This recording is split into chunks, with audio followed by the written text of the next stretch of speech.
വളരെ പ്രധാനപ്പെട്ട ഇന്നിപ്പോൾ ചർച്ച ചെയ്തുകൊണ്ടിരിക്കുന്ന ഒരു കാര്യമാണ് കുട്ടികൾക്ക് പോലും വലിയ രീതിയിലുള്ള അക്രമവാസന, അത് മയക്ക് മരുന്ന് ഉൾപ്പെടെയുള്ള കാര്യങ്ങൾ ഉപയോഗിച്ചുകൊണ്ടാണ്. അപ്പോൾ ഈ മയക്ക് മരുന്നിൻ്റെ ലഹരിയുടെ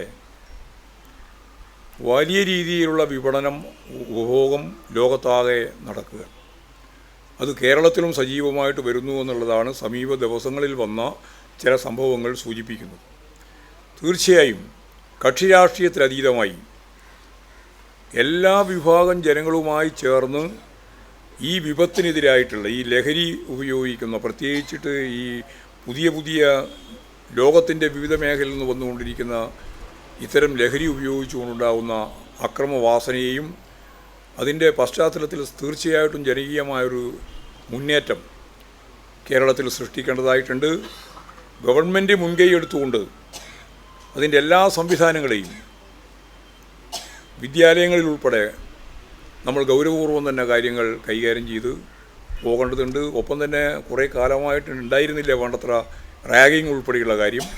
ആ കാര്യത്തിലും ഫലപ്രദമായ ഇടപെടൽ നടത്താൻ ഒരു ജനകീയ പ്രസ്ഥാനം രൂപപ്പെട്ട് വരണം. ഈ രണ്ടും ചേർത്തുകൊണ്ട് മുമ്പോട്ടേക്ക് പോകാൻ നമുക്ക് സാധിക്കണം എന്ന് തന്നെയാണ് അത് സംബന്ധിച്ചുള്ള കാഴ്ചപ്പാട്.